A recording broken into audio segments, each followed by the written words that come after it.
or you can enjoy summer this summer. Who the fuck cares, you know? Either way. With all that out of the way, you guys ready for your headliner? Yeah?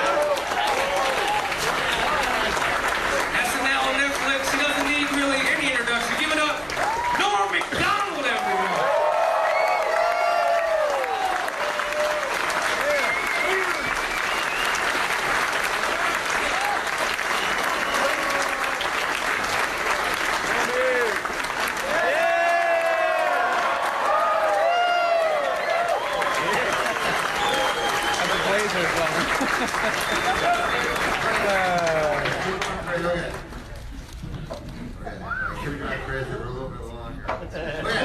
Hey, listen, thanks. It's great to be here. This is really nice. It's exciting, you know, and it's fun to be in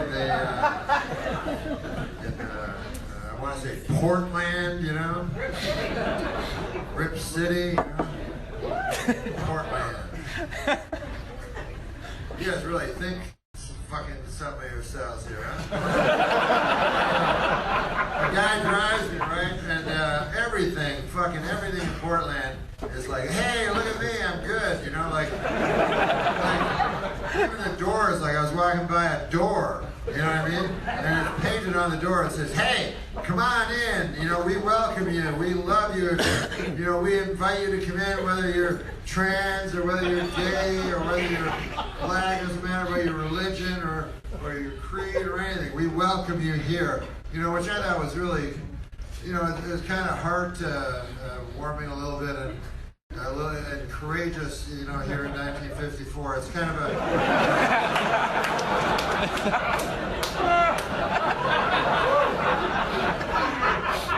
May as well just write down, we observe the law.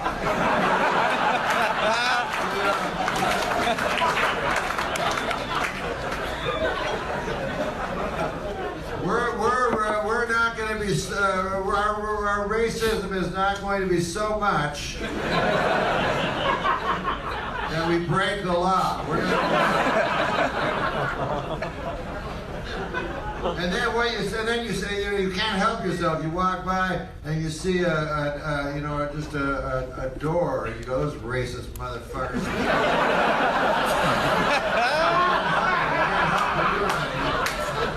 Everybody in their story, you know? I don't understand, you know.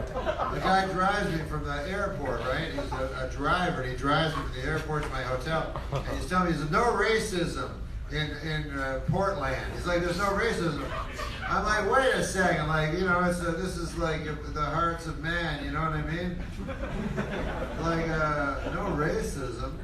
Well, then I was looking around, I couldn't see any black people, you know? So I said to the guy,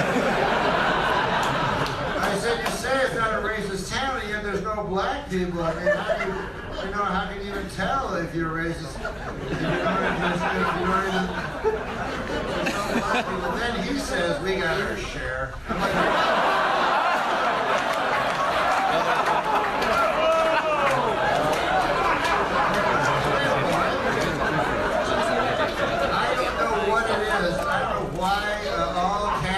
racist. I don't like to generalize, but my God, everyone I've had ever.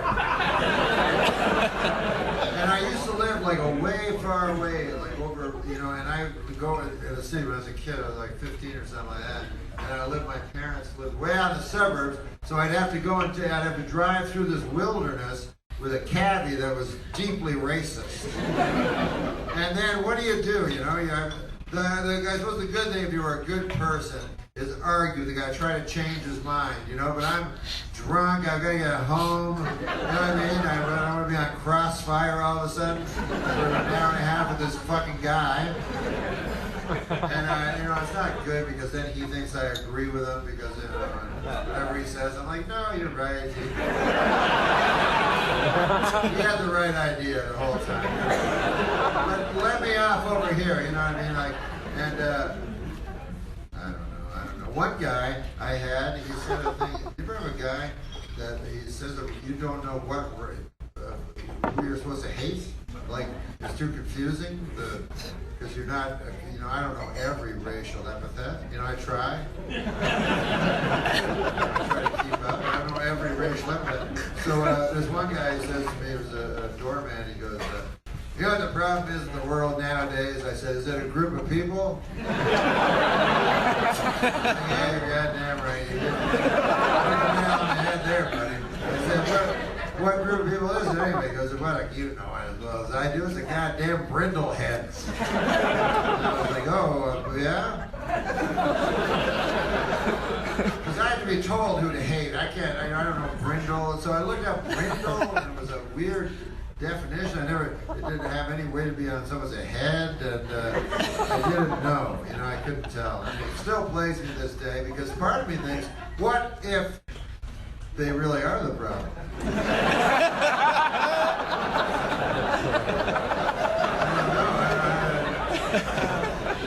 don't know who they are.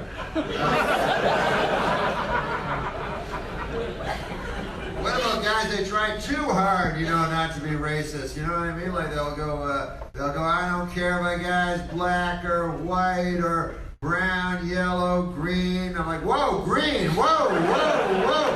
There's such a thing as being too progressive. A green person, clearly a Martian. You gotta shoot him on sight.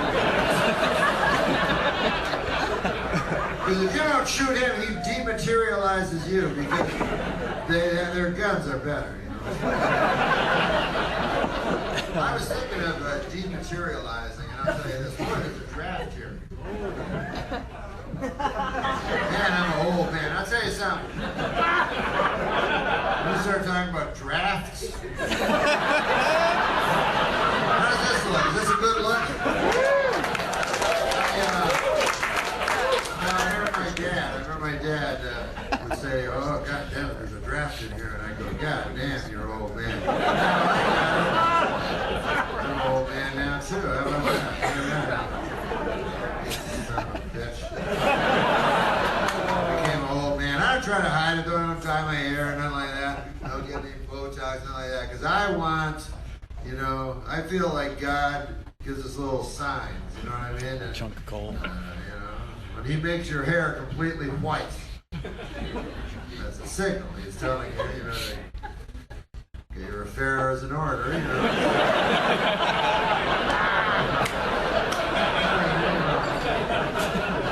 See, I've killed your hair. Your hair is dead. It's white. It's dead white.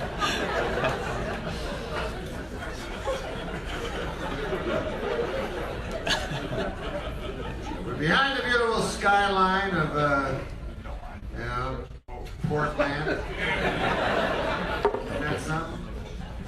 It's like the window to outside. That's what you pretend, you know. You're supposed to pretend that, and yet the ocean comes right up to the front. You know, that's not right. I just noticed across the bridge is the Helium Comedy Club.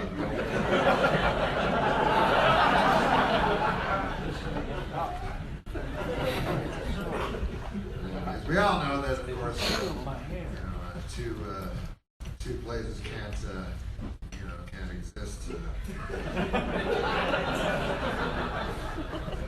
Be the same place.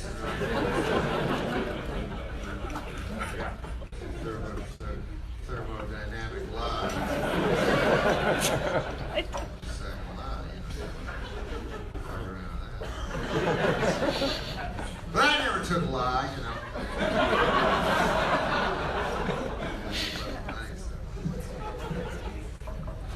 Boy, it's wild. You look at that?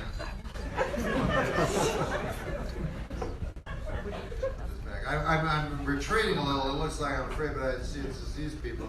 I don't want them to get gypped, you know what I mean? How are you guys? Why should they, you guys get to see me there? Why should they have to just look at my fucking hot, beautiful asshole? I got a sweet, beautiful asshole. Here's something you don't hear. Here's something you don't hear very often. Yeah, they say everybody's the same, every sexuality is the same and all that. Here's something, though, that I've never heard. I don't know if this would seem odd on the ear if I heard this. I would, you know what I would love? I would really like to make love to you up your ass.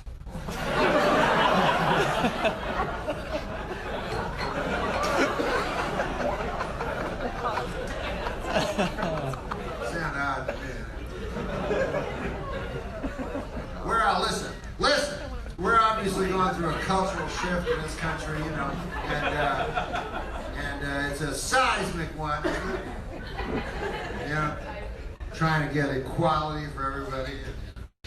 And here's the way I see it, just on the grand scale. I think there's two big problems that are finally being addressed in the society. Now, one problem is that we live in an evil patriarchy that benefits no one except straight white males. That's a big problem. Now, here's another big problem. I'm a straight white male.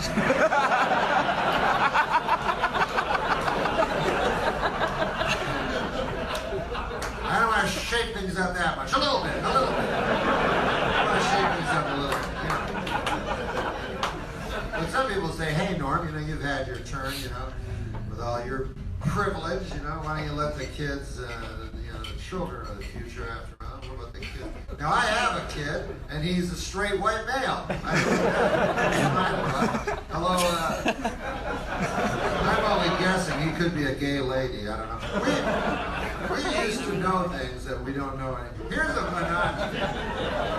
Everyone has opinions now. You know what I mean? Fucking motherfucker. You'll find this out. Now that the election is coming, everybody be asking your opinion, right? Now, when I was young, we didn't have a lot of opinions. You know, people maybe had 6-8 opinions. And most of them were about food, to be honest with you. But now you're expected to have an opinion about every goddamn thing. Like a guy will just come up to you and go, hey, how do you think the Dow Jones will react to the upcoming problem in the Gulf of Tonkin? So then you're like, I don't want to,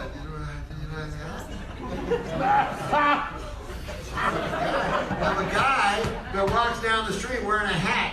You know who you're talking to? You think I wrote a book or something? On the Gulf of Tonkin or something like that? Yeah, just a fella. Fella with a hat, that's all. Red Bull, yeah, that's true too. Red Bull and a hat, you know. But that doesn't make much of a world view.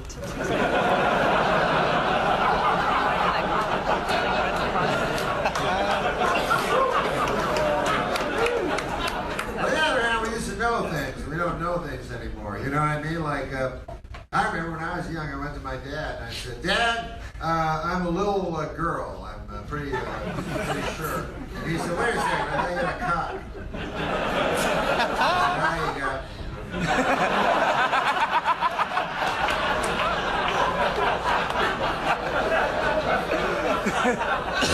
That's just to illustrate how hateful we were back then. My dad, now, he wasn't a completely hateful man, I gotta say. People are complicated. My dad, when he had me, was 50, you know what I mean? So he was almost like my grandfather. He was in the Second World War. He fought Hitler, you know what I mean? So, you know, that a person can be good and yet evil. Because, you know, he was good, he fought Hitler. He was evil, he thought a child with a cock was a boy.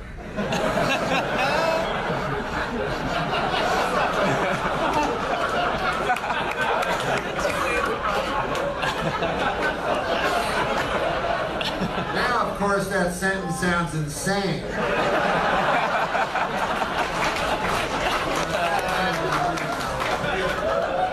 Hateful people.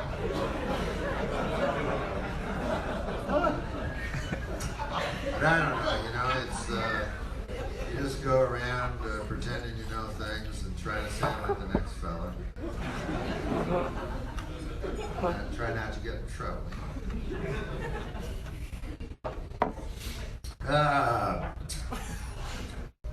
Took the airplane in here from Las Vegas, Nevada. And what a trip that was, I'll tell you. There was a lot of turbulence. It was frightening, you know. I always fly in the exit rows, because I like the exit rows. And the exit rows are great because you get extra leg room and they're free. All you have to do to get them is lie. You have to lie. You have to lie to the stewardess comes up to you, not stewardess, but flight attendant comes up to you. Words change, you know what I mean? When I was young, if you were a flight attendant and you were a lady, we called you a stewardess. And if you were a flight attendant and you were a gentleman, we called you anyway. I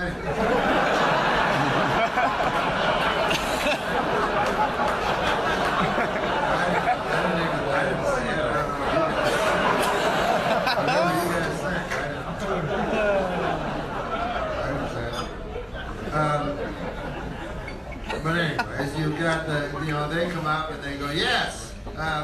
We're having the exit row. Would you mind, if we crash and the white black smoke, races down to choke the life out of you? Would you mind just letting other people out first? And then they say we need it verbally because that's binding somehow, So you go, yes! Sometimes you say, I tend to lie, I over-lie. Yes! Yes, I would like to do that. I was going to ask you if I could do that. It's kind of coincidental, all right? I was going to ask you.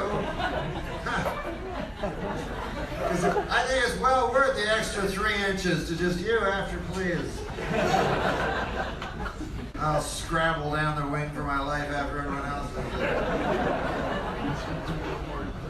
But they give you little warnings, but they're meaningless, Like, the oxygen mask will fall down. Make sure you breathe it into yours before your child. You go, well, that was my plan. Don't fucking plan.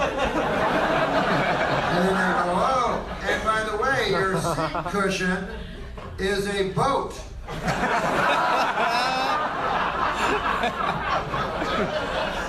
have to worry about that, They say a flotation device, which of course is no such thing. A flotation device is a boat. But they realized how retarded it would sound to pretend your seat was a boat. Of course, it never happens. You never go like, the plane went down in the Pacific Ocean. But don't worry, folks. Everybody's floating around in their boats. The plane goes down at such a speed. This is what stuns me about physics. Plane hits it, whatever it hits, 900, 1,000 miles an hour, and it obliterates it. It just turns everything to stuff. Like, if you're a human being, you're no longer like you're dematerialized, like the Martian's gun. You're stuff. Like, they can show a picture, if they have an airplane, right? They'll just take a helicopter and take videos of it, and people take pictures. You know why? Because you never see anyone. Like, you can't take a picture of a car accident because people are like that. But 370 people on a plane just take pictures and no one's like, there's no one there. It's stuff. It's just a plane load of stuff. That's all they find.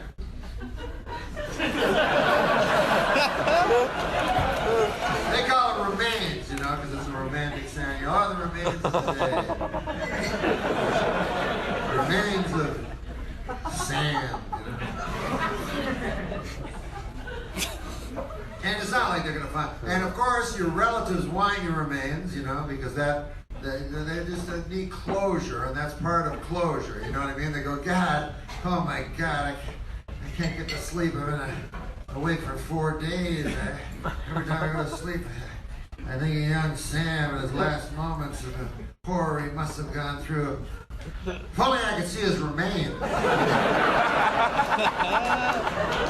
I could finally have a good night's sleep. Just get this whole thing behind me if I could see a bag of his remains.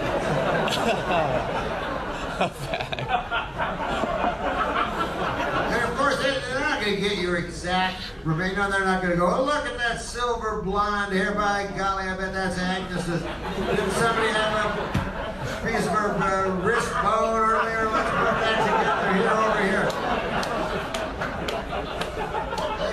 time for that, man. They've got a job to do. They gotta get the stuff, get going. Daylight's burning. Let's go, boys. You know, they find your ID. Go, look at this here. It says a fella named Norm, go by Norm McDonald. It says weigh 190 pounds. Shovel 190 pounds of stuff. Let's go. Say that to his mother. That's going to help her sleep. And then my mother gets it, goes, excellent! Look, it's Norm's, the remains of Norm. I remember him having 3 eyeballs. I guess we never really knew him.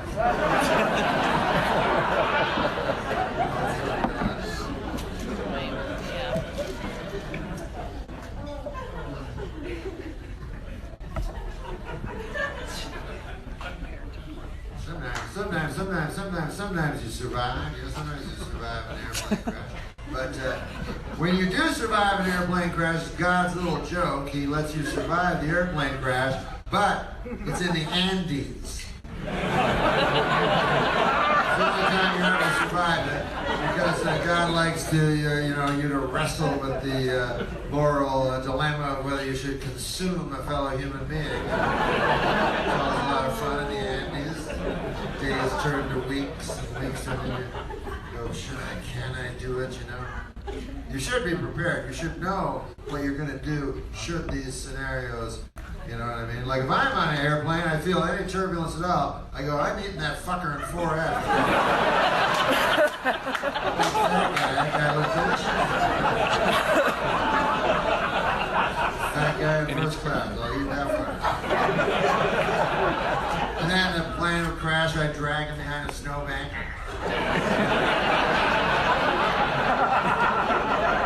And a few weeks later, when they're having their big discussion, what should we do? I'd be like, crap.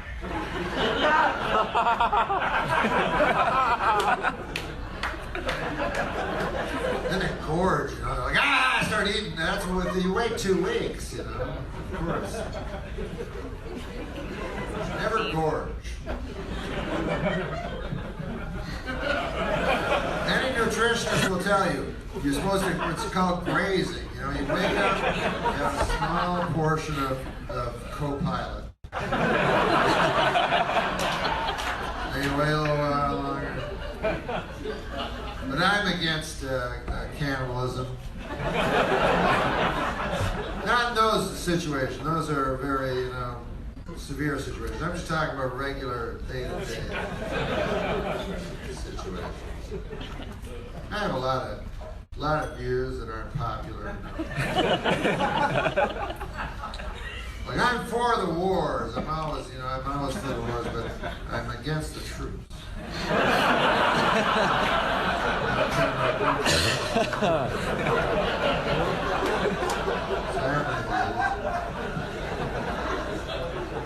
I'm anti-choice, you know what I mean? And, it's not because I believe that the fetus is a human being. I don't. I think the fetus is just nothing. It's just food. And I don't think potential life is realized life. I don't think there's any, I don't think you're doing anything with abortion. But I'm very much against women having the right to choose what they do with their own body. The reproductive system. Let me get it.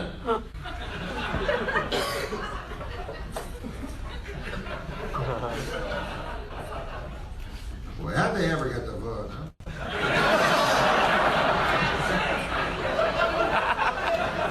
Like, honest to God, how the fuck did they ever get the vote? There's a bunch of guys sitting around. So, hey, how about we give a vote to women? Why the fuck would we ever do that? There must have been a certain period in American history where everybody just pussy whipped like crazy. I don't know how they ever gave that up. But I'll tell you though, it's a wonderful day. There's going to be an election coming up here in the United States of America. It's really going to be something. And I heard today, I don't know if you've heard, it's pretty big news, this upcoming election is going to be the most important one.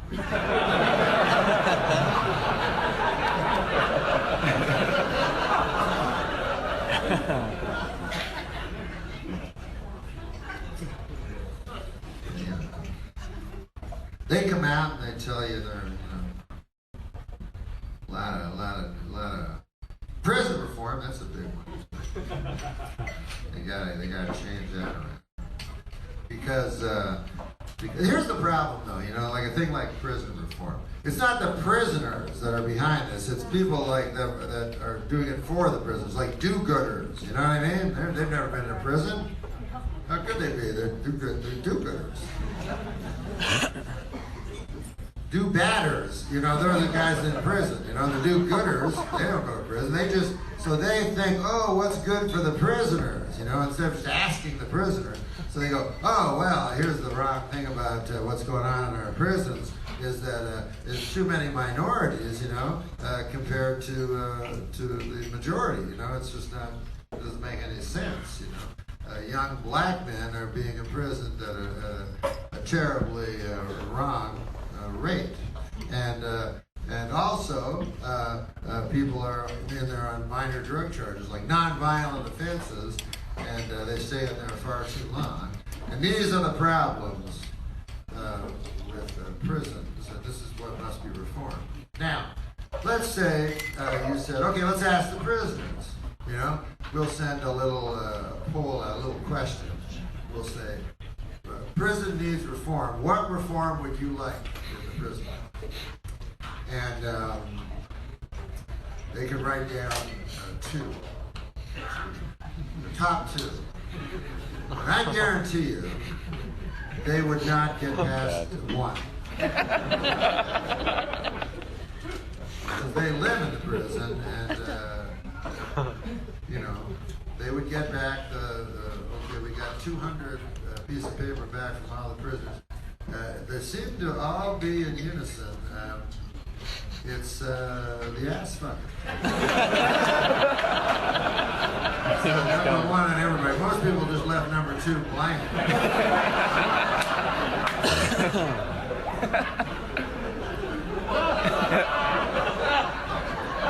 That's the one.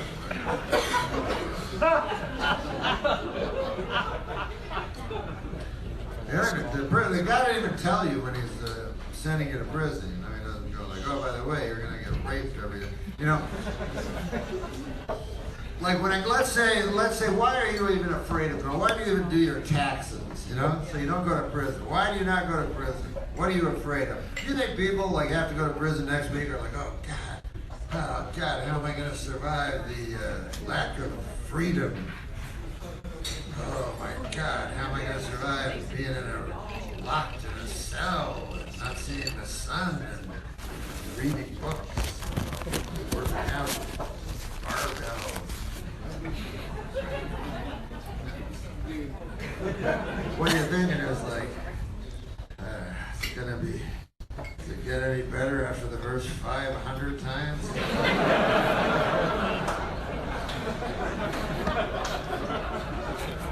Maybe somebody would leave me their belt.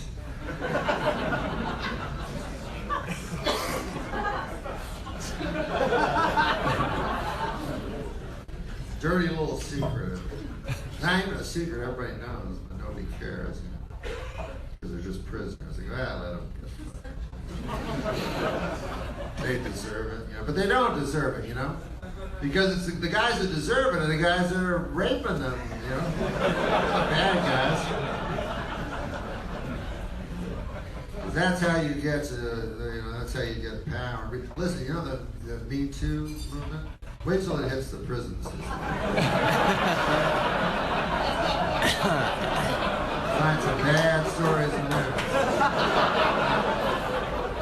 Because as bad as we are out here, we are bad, but men use power to get sex, right? But in the prison, it's the opposite. They rape in order to get power. That's how they're, that's how, oh boy. Nobody is looked on with more reverence prison system than the best raper. God damn, look at this Tyrone. He's the raper's raper there. He rapes other rapers. I already raped the warden once. But how about changing that? That'd be, what I'd like to see change. In the prison, they always go, we can't do anything about it. They have drugs in prison. They do drugs. They rape each other. What can we do about it? You're like, what can you do about it? They have bars. They live in like a room that with steel bars around, and you have guns. You know what I mean? Like you have guns that you carry around. So one idea could be to go, hey, no, hey, hey!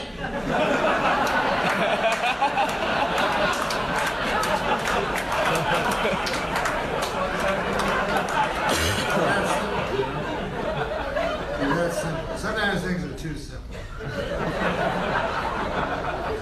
here's a giraffe back here.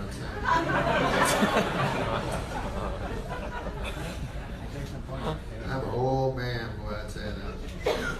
But it's all right, It's all right to be old. The great thing about being old is that you were young. Young people are only young. That's why. Whenever I talk to a young person, they're like, I'm young. I'm like, yeah, but I'm old and I was young.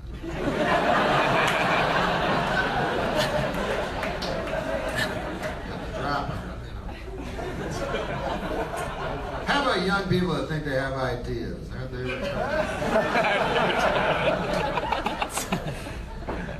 You ever find yourself arguing with a 19-year-old? That's a lot of fun.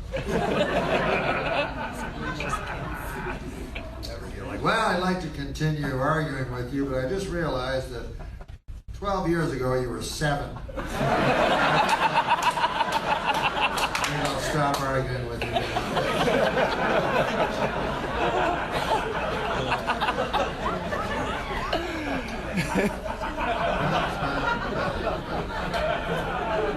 Hey, how about this election, though, huh? I mean, this is going to be the first election where, the issues will be so diverse, Of course, everybody's talking about the energy crisis, And, I have a solution to the energy crisis. I say, why not go to Capitol Hill and just bottle up all the hot air coming out of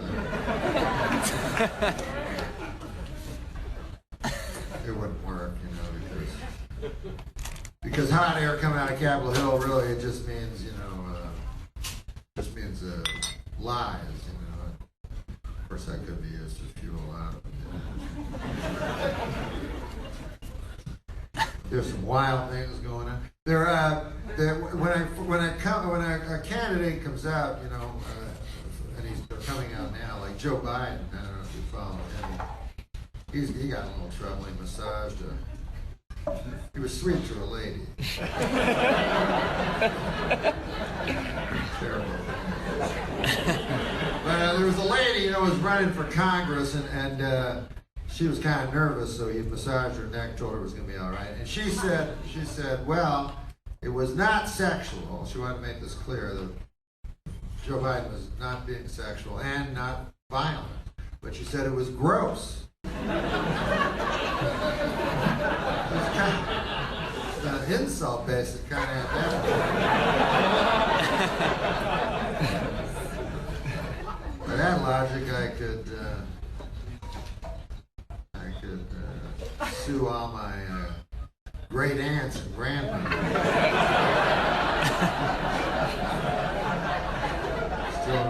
I still remember every one of those kisses. Not a lot of fun. You get through it. And I think this lady will get through it. That's right. I think she'll get through having the vice president wish her well. Sometimes it takes time to get through those painful chapters. I really believe in people. But there's going to be a lot of people coming out and saying, I've already seen a couple of these there. they're trying to get smart people at the start of an election cycle, so they'll be very confident, like, you know, a gal, come on, or a lady.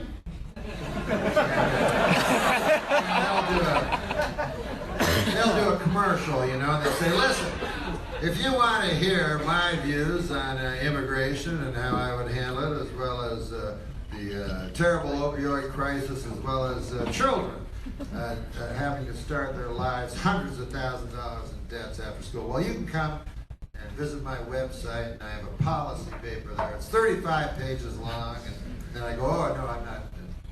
I'm not gonna read it.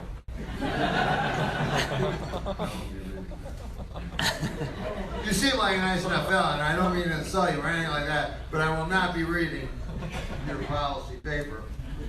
And I'll tell you why. I found out earlier today that I only get the one life.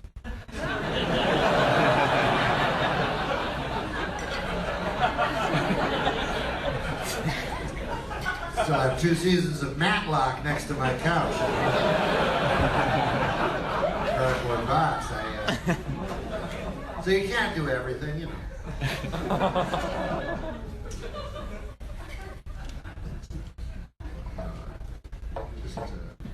You know, you don't know everything. That's the problem. You don't know a lot of stuff. You know, they'll sometimes you see that other people don't know too, and you're not as bad. Like they always have ads on CNN or something like that. You know? And there'll be a question like, "Do you believe that the upcoming G7 conference will affect the Gulf of Tonkin?" You know, and then it'll have at the end of the program, it'll show you the results of the poll. They'll do it in a pie chart, which is cool. For obvious reasons. And so Atlantis will say like 45% yes, that'll be a big piece of the pie. 45% no, another big piece of the pie. And then a small piece of the pie, 10%, I don't know. And there's nothing wrong with that, I'll tell you. You know, I'm a sucker for those polls, and I'll phone in anytime I see my phone in. Yes, excuse me, is this the TV? Listen. You asked a question. Okay, listen. I don't know. I say I don't know. I don't know the answer to the question that you asked. Hey, but I got a question for you. How about that? I turn the tables on you, Sam. What do you think of that, pal? Okay, here's my question to you. What did the second word mean in your question to me?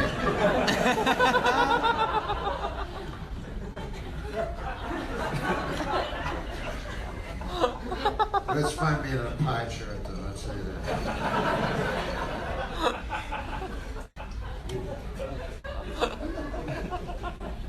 I drank Red Bull, you know. Here's the thing, I was just looking at this, they say that when you're really picking the president, you know how you think? You think you ever hear like, you know about having 2 brains? You got your conscious brain, then you got another one behind it. It's psychology, you know. So you got your one brain that does simple arithmetic, and then you got your other brain way back here that's doing shit, you know, fucking all kinds of shit. It's not even asking you permission, making decisions. So when you pick the president, right, you think you're using your brain with the man and shit, figure everything out. You pick the person you'd most rather have a beer with. Isn't that interesting? And which kind of, in a way, tells you a lot about the last election, because who the fuck would want to have a beer with Hillary, you know? The longest period of life.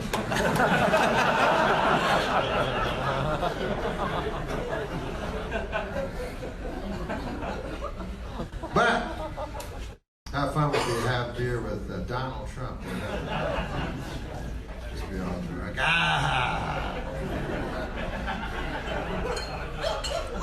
Just have a golden throne you sit on, huh?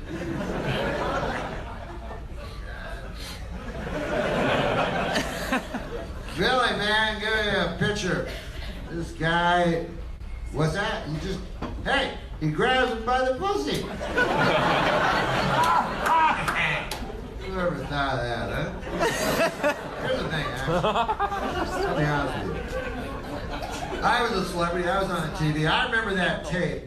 And, you know, man, I don't think I'm...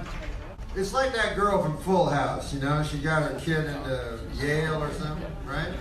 I don't know. She's Full House. I was on TV, you know? My kid is like a retard, so... I didn't know there was this service, you know what I mean? Believe me, I love my boy. I would have put him in. But I put him in a retard school, and that was every school costs a fortune, even the really bad.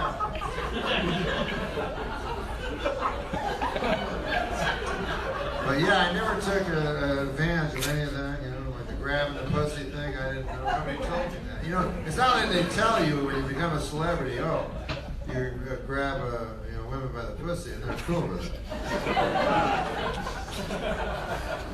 My routine was always this, you know, when I was a celebrity, trying to get ladies. So my goal was, I'd see a lady, I'd go, man, I'm going to try to get her to let me lie down on top of her. So I'd work on it, you know, I'd go, I'd buy her a beefsteak, you know.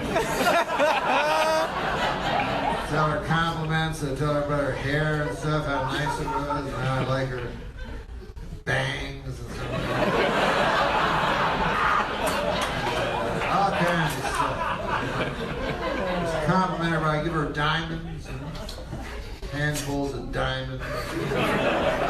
And then finally, it'd take about 6 weeks, but finally she would not let me lie down. And I'd go home, you know, and be sad. You know. But sometimes it worked. I'd say I stopped counting at about 8. But I think it was 9. I think I got 9 ladies to lie down, and I think that's real low for a celebrity. It's a low number, you know.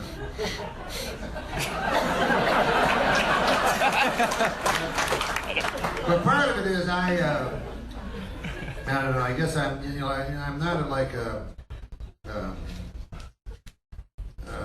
I'm not like if I just meet a person and they hug me, I'm like you know, like because I don't know the person that well. Like with my cat, you know, I could, or my mother, I hug her like that. But just a strange, like someone I met at lunch, you know, 4 hours later, I can't be lying on top of her.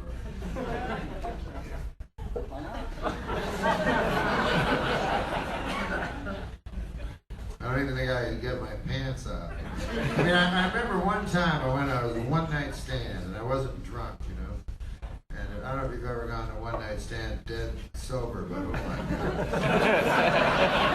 It's not a lot of fun. And, so anyway, this girl was into it for some reason. Now, there's another thing. When a girl is into sex, boy, that's frightening, isn't it? Because, you know, most ladies, you lie on top of them, and God bless them, they let you, you know, run around there for a while. They really are, you know, wonderful to go along with, but it's unpleasant. It's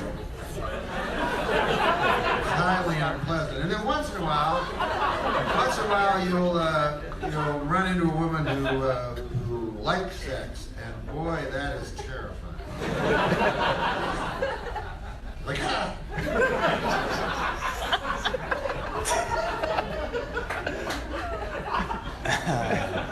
it's disgusting. Boy, sex is disgusting. I'm always amazed at the bed, you know, the bed in your bedroom is the site of 2 things at the same time. It's where you sleep, you know, and escape the hell of life, you know. You just dream of jelly rolls. That's also the scene of just the most, I can't even describe it, but you know what goes on. I'm sure you've been party to it once in a while yourself. And, you know, I'm not putting any judgments on anybody, but it's pretty bad stuff.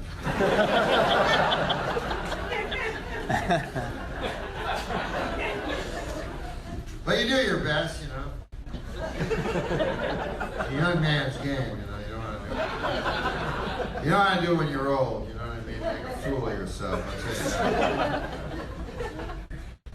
Like they always go, you know. You ever meet guys? Oh, you should meet my great aunt and uncle. They're 85 years old, but they still have a wonderful sex life. I go, how about I never meet them? How about I create an app every time they're nearby? I vanish.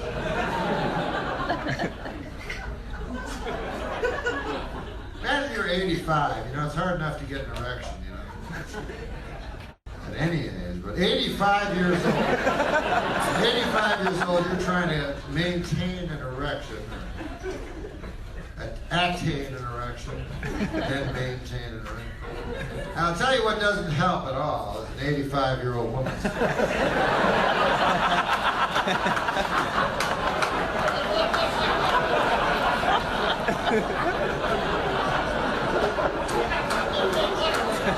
You're like, Gertrude, could you go over there?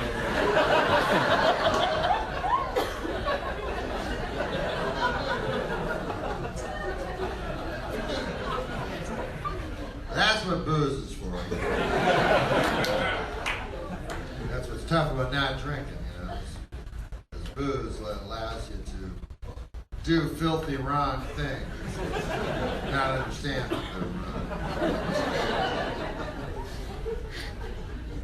Nobody's perfect. No, I don't lie down on top of ladies, but I still lie down with myself. You know, that's some say it's just as bad. Here's what I find out about when you lie down with yourself. Think of the psychosis you have to somehow create, right, in order to believe something's happening. That's not happening, right? All the way to the extreme, so you'll actually have some sort of issue, you know. And you imagine how I mean, man, paranoid schizophrenics have a tough time getting to that level of dissonance, you know. Guys have to do that. I'm not talking about women. You know, guys have to create an exact scenario in their head when they're lying down with themselves. Like they can't be lying down with themselves, and in their thought bubble is them lying down with themselves. Not even those guys on the top of mountains with big white beards, they can't do that. They need to have a scenario. And I'm just talking about guys. Women are different. I've asked them, I said, what do you do? You know, what do you think of when you lay down with yourself? You know, it's like, the wind. You're like, oh. They're more advanced. You know, a hammock. They'll say a hammock.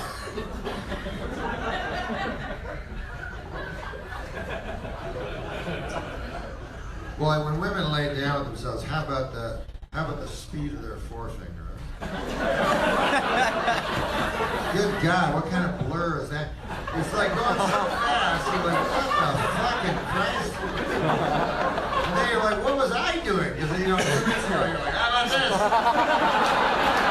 They doing anything for you at all there, Gertrude?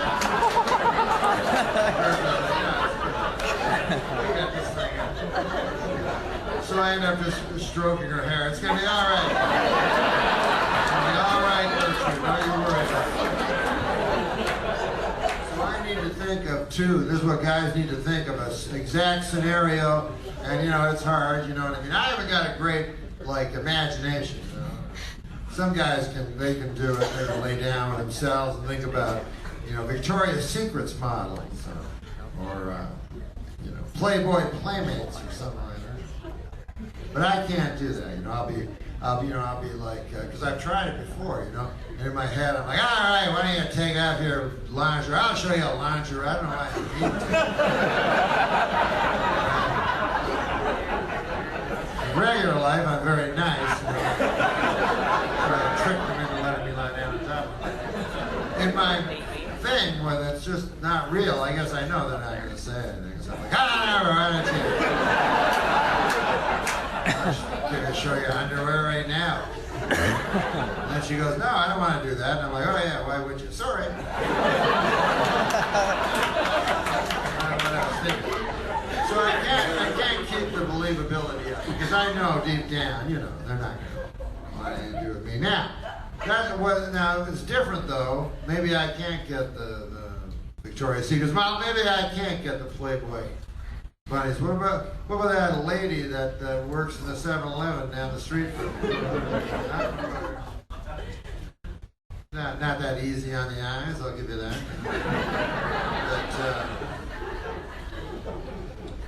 But large lady, I'll say.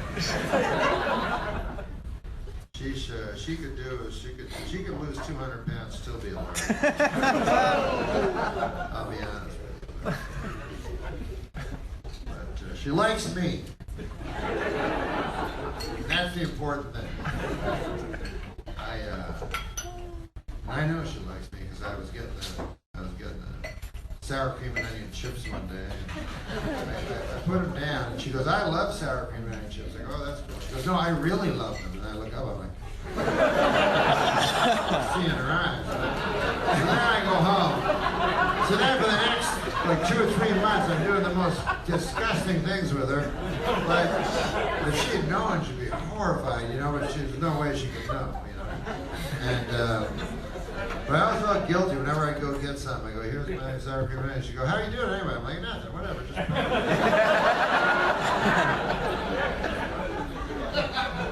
But the part I'm interested in, though, is the moment between when the psychosis is in full fever and then it breaks. You know, the fever breaks.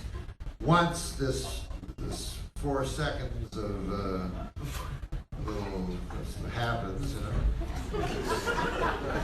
These few drops that search so desperately for. Once they finally fall, die. Then what happens, you know, because all of a sudden everything shifts, all reality shifts, because you got her, you know, you're like, come on in here, they give you a break, huh? The 7-Eleven, why don't you come in here? What'd you bring with you? Was that a friend of yours? Yeah, bring her in. Oh yeah, I recognize her, she works there too. All right, let's go. And you do all this stuff. And then finally it's over, and that's the moment. Man, it's an odd moment. You're like,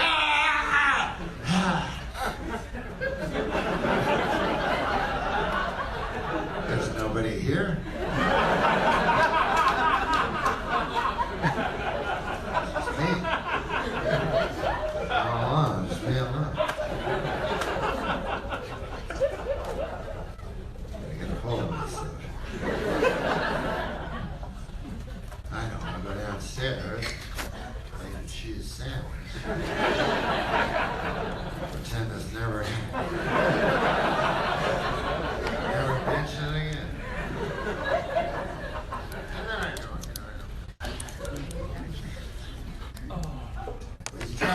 you try to do your Thank you guys so much. Thanks.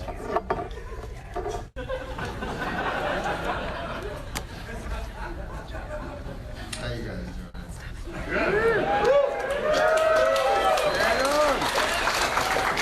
Lovely crowd, I'll tell you that. It's nice. You know, this is one of my favorite places. I love Portland. I was going to move here, you know, except for the rain. I'm kind of got to now. I was thinking of it. Especially up, have you ever been to Bend? Yeah. I caught a fish there. I don't know if it's the best stories.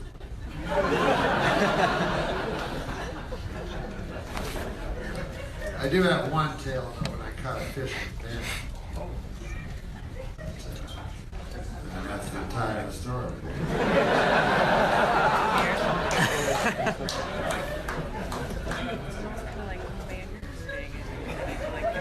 Now where are you from? Are you from Portland, Oregon?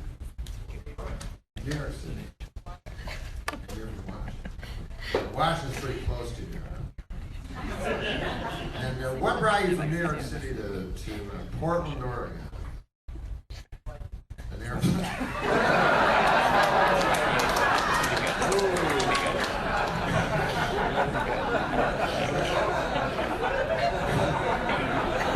Well,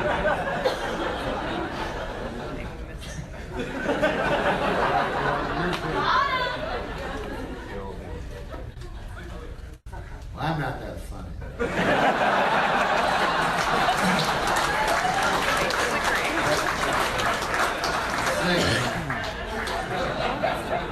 I'm not going to pretend there was 100 posts going through my head. Sometimes guys will do that and go, I'm not even touching that one. It's because they have no thought. Oh my goodness. Well, let me tell you. Hopefully you're not as funny as this one. Are you guys from Portland, Oregon? Let me ask you that. Are you guys from Portland, Oregon? Wait a minute. Do you work for Nike? You work for Nike?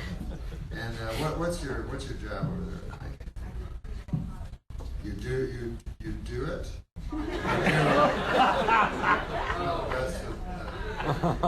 You do digital commerce. That's cryptocurrency. Digital commerce is cryptocurrency. And for those of you who don't know a whole bunch of stuff like me, what that means is crypto, that's from the Latin dead, and currency is from the English currency, and it means dead currency. So you work in that? And so let's say I wanted to go and buy a pair of shoes, a pair of Air Jordans and stuff. How much dead currency would that cost me? Like if I just said, I want the best shoe. By the way, what does a pair of Air Jordans cost now, just in American money? $150? So it's about stayed about the same for all these years, hasn't it? Because I used to buy a different pair of Air Jordans every month. And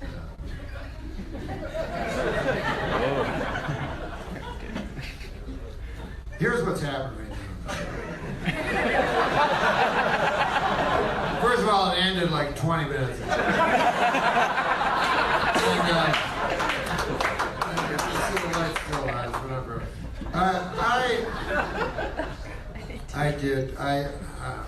I have a little routine before I do stand-up, before I go on the stage. A little thing that relaxes me. And sometimes I don't do it exactly right because it has to be exactly right. What I do is I take a little bit of gin, like that much gin. I just take a taste of that, and then I drink my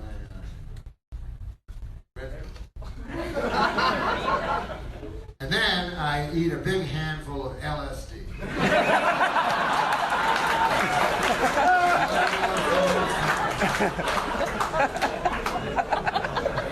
I went to see the psychiatrist. These psychiatrists, about the two brains, you know what that's. He was trying to tell me,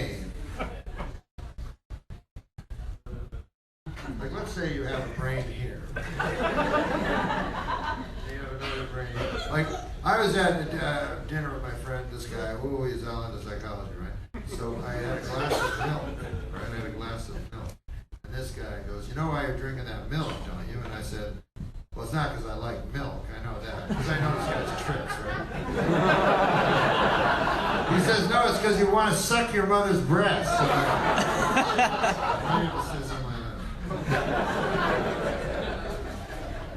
now you don't know my mother's she's a saint, you know what I mean? I mean, she's just a wonderful woman. She's the kind of woman, I don't think they'll ever exist anymore. I'm sure you guys all know this type of woman from a different generation, and this cultural seismic shift we're going through. It's going to change all that. For the better. Of course, we all know it's for the better, but it hasn't raised just one type of woman, Wasn't that a wonderful type of woman? You all know that woman, My mother was like that, she always the last to eat, she'd be in the kitchen making sure everybody had seconds. She'd put a little into a plate first. So everything is what everybody else. You guys, are you all right? You get any more gravy? Oh, the turnips! Getting everything ready, you know, and just here's her eyes would shine with love. You know, she's still with us. You know, no irony is ever shown up even as a fleck in any of her speech. She's a wonderful lady. I don't even know what I'm talking about. Oh, I know. I don't want to suck her tits.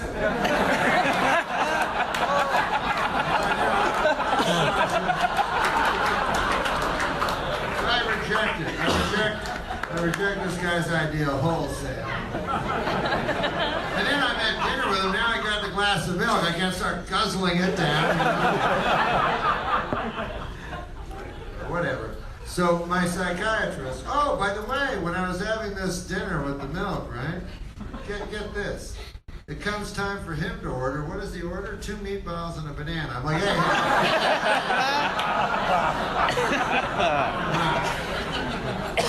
It goes. So my psychiatrist, I go to the psychiatrist, and this guy, what a broken record this guy. All he ever says, this is him, this is my version of him. Stop taking fistfuls of LSD before every show.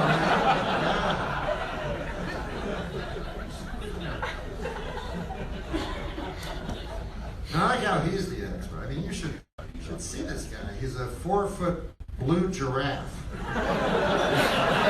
doesn't even have spots, you know. Not tall. He knows all about LSD, though. See, he studied all those melting books behind.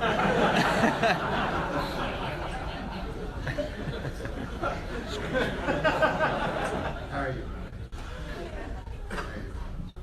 What do you do here in Portland? Yeah. Oh, you're a public school teacher. That's what my mom did. What grade?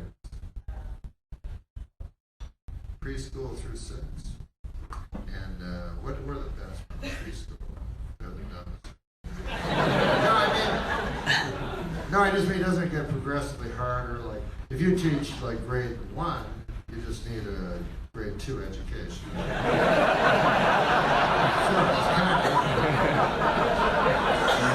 need more than that. You know, you need a way with children and all that. You don't know how to teach. But I just stuff you have to learn.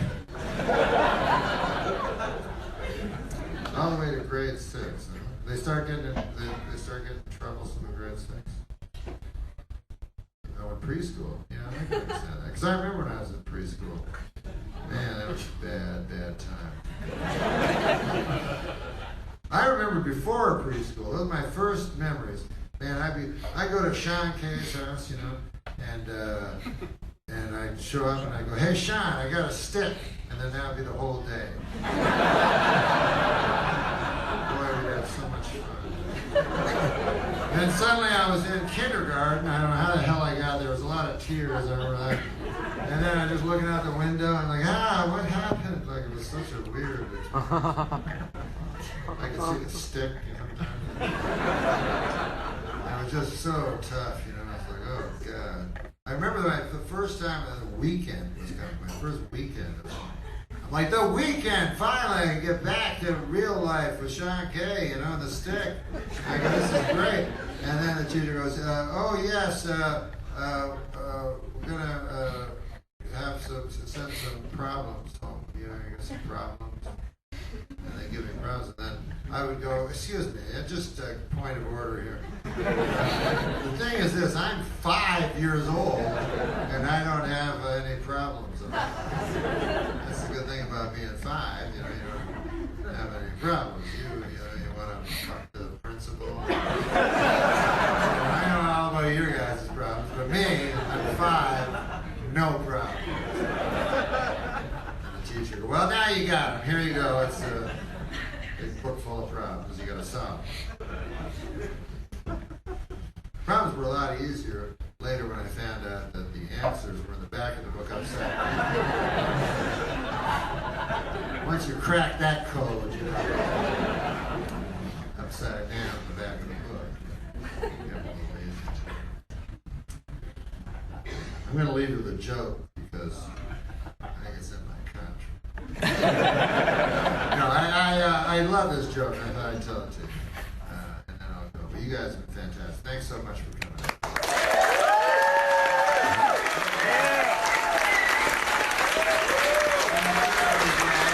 Give everybody a hand. Here's the joke. I guarantee it's the greatest joke there is. I guarantee it. And it's not one of these jokes, you know, that stand-ups tell where you know, they can't even repeat it. You gotta go to your buddy, hey, I got a dog. You know, that doesn't work. So, this is a joke where a guy says something, another fella, there's a bar, you know, there's no bar in this, but you know, you get the idea. A woman says to her boyfriend, hey, honey, does my ass look fat in this dress? And the guy says, now listen, I'll be completely honest with you if that's what you want, but you have to promise me not to get angry no matter what I say. She goes, no, tell me. He goes, okay, I'm fucking your sister.